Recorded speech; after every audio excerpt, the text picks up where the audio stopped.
आहे त्याच्याकडे मागणी आहे की ही नार्को टेस्ट कराच, पण ह्या नार्को टेस्टमध्ये माझ्या स्वतःच्या आईला का जाळलं किंवा तिने स्वतः का जाळून घेतलं याची देखील नार्को टेस्ट झाली पाहिजे. त्याच्या बाबतीत देखील लोकांच्या मनात शंका आहेत, त्या शंका दूर झाल्या पाहिजे. या संदर्भात ते म्हणतात की मला जाहीर करावं लागेल की बाळासाहेबांचा मुक्ती झालेला आहे, असा दावा आहे. ते कोण आहे? ते नेते होते. ज्यावेळेला सगळे नेते गेले त्यावेळेला असं ठरलं बाळासाहेबांचा मृत्यू झालेला आहे हे जेव्हा डॉक्टरांनी सांगितलं त्यावेळेला शिवसेनेचे नेते, त्याच्यामध्ये सुभाष देसाई होते, त्याच्यामध्ये संजय राऊत होते, त्याच्यामध्ये रामदास कदम होते, त्याच्यामध्ये दिवाकर रावते होते, आम्ही सगळे होतो, मी देखील होतो त्याच्यामध्ये. आम्ही सगळे प्रेसच्या समोर गेलो. मातोश्रीच्या गेटवरती तमाम गर्दी होती. लोकांमध्ये ही गोष्ट कळावी याच्यासाठी डॉक्टरांचं पथक आणि शिवसेनेचे नेते हे सगळे गेले आणि सगळ्यांनी मिळून तिकडे सांगितलं. हे कोण सांगणार आहे? हे शिवसेनेचे नेते होते म्हणून या सगळ्या नेत्यांबरोबर गेले सांगायला. त्यामुळे हा जो काही आरोप केलेला आहे या आरोपाची पुष्टी किंवा या आरोपाचा उघड झालाच पाहिजे. याच्या बाबतीमधलं सत्य बाहेरच आलं पाहिजे.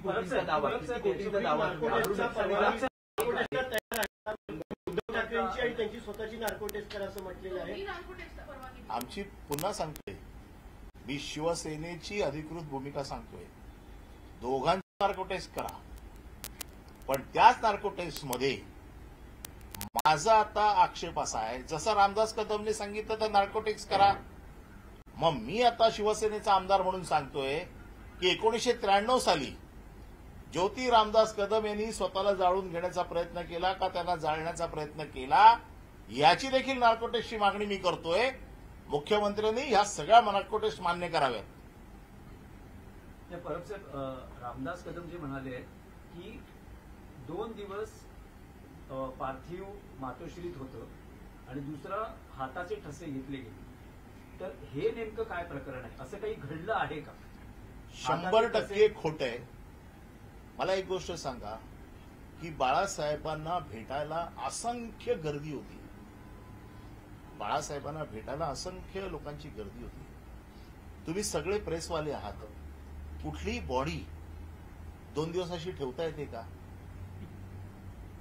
कुठलाही मृतदेह 2 दिवस शवपेटीशिवाय ठेवता येऊ शकतो का? या रामदास कदमचं अक्कल गुडघ्यात आहे. त्याला जे काही कोणी सांगितलंय ना त्याने हे तरी विचार करायला पाहिजे होता किंवा रामदास कदम यांनी बोलताना विचार करायला पाहिजे होता, कुठलाही मृतदेह 2 दिवस शवागाराशिवाय किंवा शवपेटीशिवाय ठेवता येतो का? कुठलीही इंजेक्शन्स दिली, काही जरी केलं, आणि कुठल्या मुंबईतल्या डॉक्टरची अशी हिंमत आहे? तिथे तज्ज्ञ डॉक्टरांचं पथक होतं. डॉक्टर स्वतःच्या कुठल्याही मेडिसिनल प्रॅक्टिशन जे आहेत मोठे ते असं चुकीचं करतील? ते अशी बॉडी ठेवू शकतात 2 दिवस? आणि त्यामुळे हे खोटे आरोप आहेत. आणि रामदास कदम जे म्हणतायत ना, तुम्हाला माहिती आहे बाळासाहेब हयात असताना बाळासाहेबांनी स्वतःचे मोल्ड बनवले होते. आपल्याला माहिती आहेत हे मोल्ड.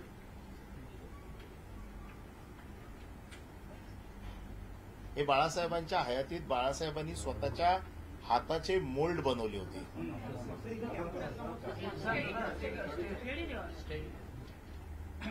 आणि हे मोल्ड कुठे ठेवले होते माहित आहेत का?